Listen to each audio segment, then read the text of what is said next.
All right, raise your hand if you can hear me. Tyler, you've lost your seat. Have you lost your seat? Oh, okay, very good. Okay, so through the magic of Google Hangouts, this lecture, excuse me, that's why I'm wearing this around my neck, so I can record it and lecture at the same time. So today I won't lecture often, but when I do, you do need to take notes. Now, if you're a freehand note taker, you can do that, but otherwise, you can just keep notes next to the slide. So anyway, you'll get the lecture in class today, which works out great because then my 3-4 is a little bit, they're not where you are in the content, so I can just tell them to go home and watch this recording, and they can get what they need to get done today. So we're going to look at that again. Remember, westward expansion. Well, it was the West for the Caucasian and Black Americans who moved out west. It was not the West for the people that were there and were often displaced by this expansion. We called it the Western Frontier. Well, it was the Eastern Frontier for anybody living out there, but that's what we have. So what we're going to look at is how two ways of living, cultures clash between the European Americans, we'll refer to them, who moved westward, and the Native Americans or Amerindians that lived in the West, and what that experience was all about.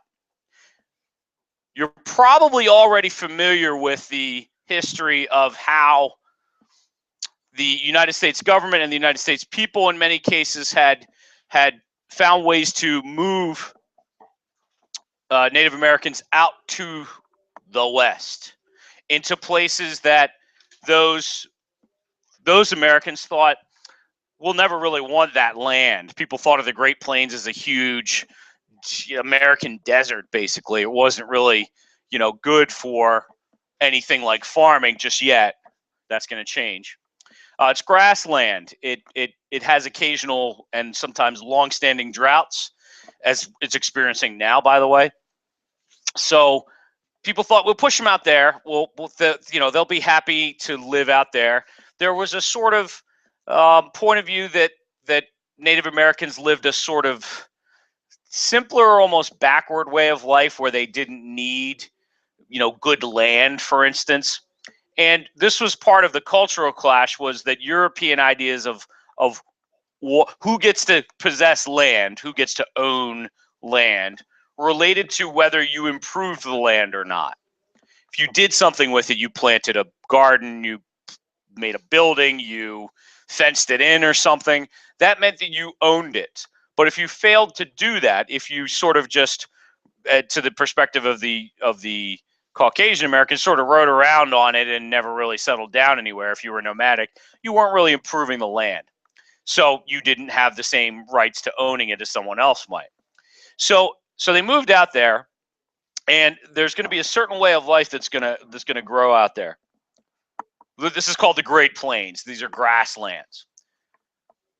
So life for the Plains Indians revolved around the buffalo. Now, the horse wasn't introduced to the New World until the Spanish showed up. There had been horses in the New World, but they had died off. So no Native American had seen a horse before Europeans arrived and brought it to the New World. So that actually impacts Great Plains Indian life. The idea of them using horses to hunt buffalo did not exist before Europeans showed up. But the life revolved around the buffalo. Then the introduction of the gun means that with the horse, they can hunt more buffalo. And with the introduction of the gun, they can kill and use even more. And so many Plains Indians, in fact, instead of, some of them were agricultural, abandoned agricultural way of life. They abandoned farming and settling down and adopted a nomadic way of life. And so they hunting and gathering. So, and the buffalo provides many basic needs. I mean, food, obviously, from meat, Hides were used for shelter, clothing, blankets. The meat could be dried and preserved. And so, incredibly important animal for Plains Indian culture. So what was family life? It was about ties with other bands that basically spoke the same language. There was a sort of division of labor between men and women.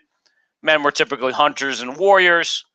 Women had what Europeans might have called a domestic setting.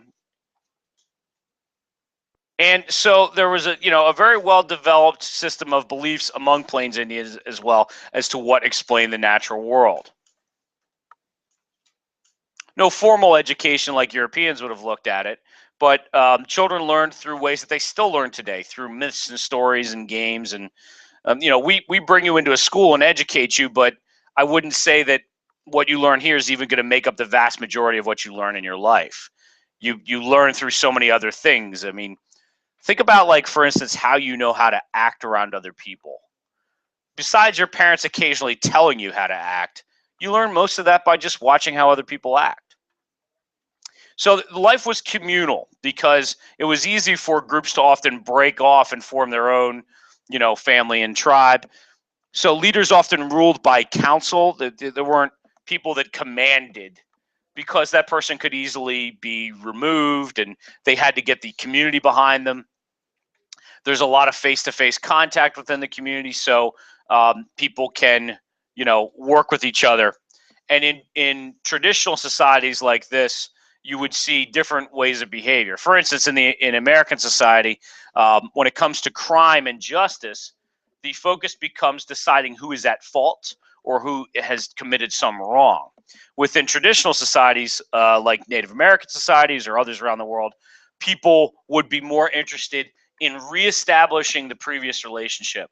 So if a wrong has been done, it's not about counting cost and finding out who did the wrong. It's about trying to get things back the way that they were so that people can interact with each other. Whereas here, you get in a car accident and you sue, you probably never see that person again. So there's going to be this cultural clash. For Native Americans, especially with the nomadic lifestyle, the idea of owning land is sort of ridiculous because your way of life travels. It moves around. It's the buffalo. You got to move with it. So why own land? It's stupid.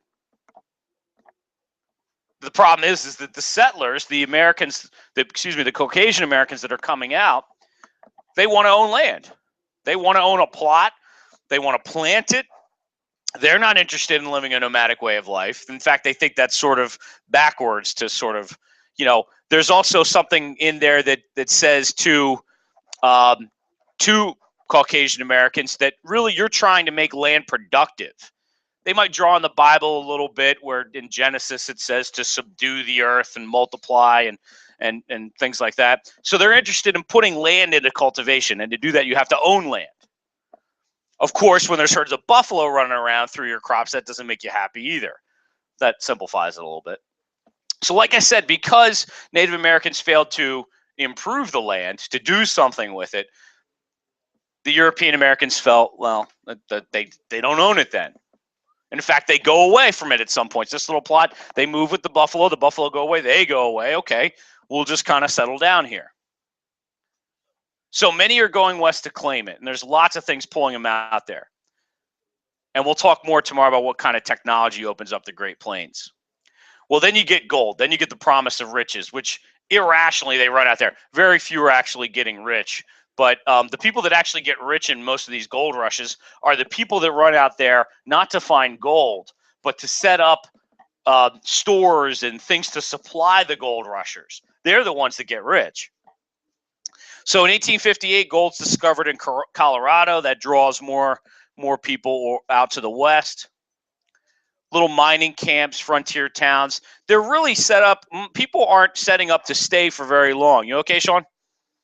Okay. They're not setting up to stay for very long. And in fact, it's predominantly men that go out first, and predominantly unmarried young men, because, I mean, if you've started a family already, it's hard to move that to go gold mining. You're kind of probably settled where you are. So they run out there, and they're typically, these are the ones that end up ghost towns, because states learn over time up to the Civil War that how do you keep men from leaving towns in the West? What would you just think as simple as you could? Someone said it. Women. You don't keep men somewhere unless they start to find women and have families. They go back. They go out, they try to make some money, and if they don't make money, they go home. And if they make money, they go home. But if you get them to set up a family, then you could get them to stay. And this was something that states did as they wanted to, or territories as they wanted to get statehood. So you get fortune seekers, you get different cultures interacting. The railroads are going to influence this as well. Whoops. So the fact that now transportation becomes easier and easier means that people can move out there. At first, the Great Plains had been designated as one large reservation. But by 1850s, they were starting to define specific boundaries for each tribe. And there were the typical massacres. Anytime that clash occurred between Native Americans and settlers, the U.S. government stepped in favor of the settlers and usually backed it up with armed force. The Bozeman Trail was a trail used by Caucasian Americans moving out to the west, but it crossed through Sioux hunting grounds. So there's some disruption of the ability to hunt the buffalo.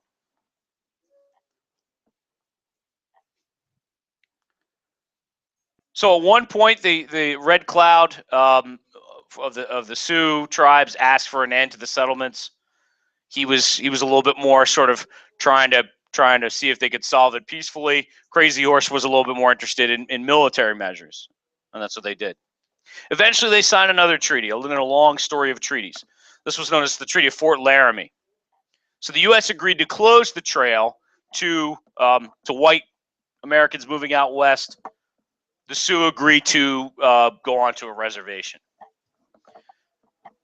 Sitting Bull was the leader of the Hunkpapa Sioux. He does not sign the treaty. He feels that to agree to it, to close the trail, but at the same time accept being put on a reservation, was to just sort of whittle away at the Sioux way of life, which was nomadic. To be confined to this reservation means that you can't follow the buffalo and you can't keep your way of life.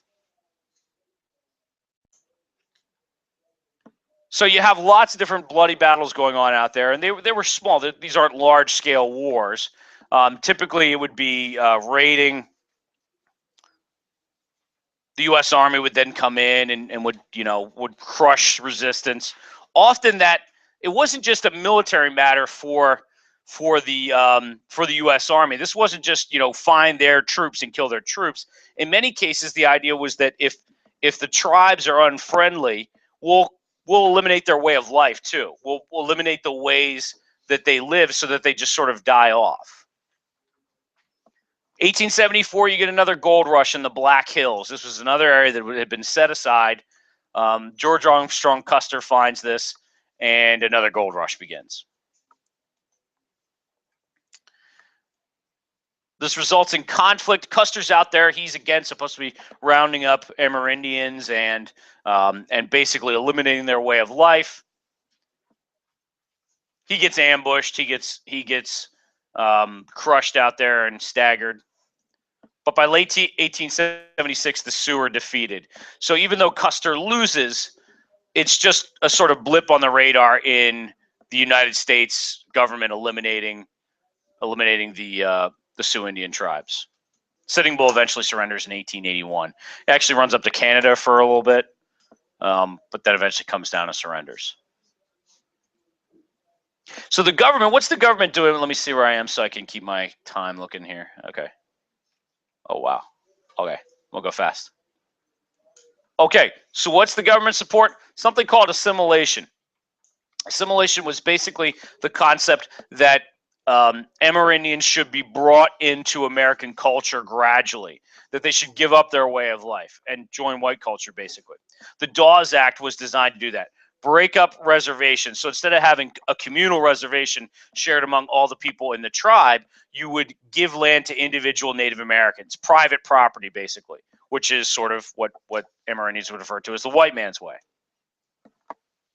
Any land that's left over, you sell to settlers, and this money will, if the land is sold to settlers, the money will go to Native Americans, was the idea. It didn't. In fact, in many cases, only about a third of the land and none of the money actually went to the Native Americans who fell under this. So the destruction of the buffalo is really the most significant thing that destroyed tribal life of Amerindians. Now, the Native Americans themselves are hunting the buffalo in a way that's depleting their numbers, but you have white Americans coming out and killing them just as much, but often just for sport. So the buffalo population declines very quickly. It would be as if, imagine the disruption of our way of life as it is now. If all of a sudden everybody's cell phones gradually stopped working and nobody could get new ones, we would have to adjust. We would have to remember how we acted before cell phones. I'm not sure there would be an apocalypse, but perhaps. I don't know. So the Battle of Wounded Knee really marks the end of Native American resistance to the United States military. That kind of is the quick version of that slide. Now, so that's the Plains Indian culture and how it's being impacted. What's the Caucasian white American culture that's coming out? So this was picked up from Mexican vaqueros, cowboys, basically. So in many cases, the American cowboy is those ways of life were learned from Mexican Americans or Mexicans. The Texas Longhorn's a pretty sturdy breed of cattle out there. Okay, but you don't have cowboys until you have railroads that can actually get to the Great Plains and people can have this demand for beef. So the demand for meat after the Civil War increases in different cities. So you get people that go out there and they raise cattle. They establish shipping yards where the trails, where they move the cattle, and the rail lines meet. Please don't pack up. So cowboy life, not as exciting as it looks in the movies. Round them up. Rawhide. The Long Drive. Get the Legends of the West. You can look those up. Ranching gradually changes. Barbed wire changes it. We'll talk more about that tomorrow. Okay, cool. All right, so take a couple seconds with the notes just to kind of brush them up. Then you can pack up. Please never, ever pack up until I tell you to pack up.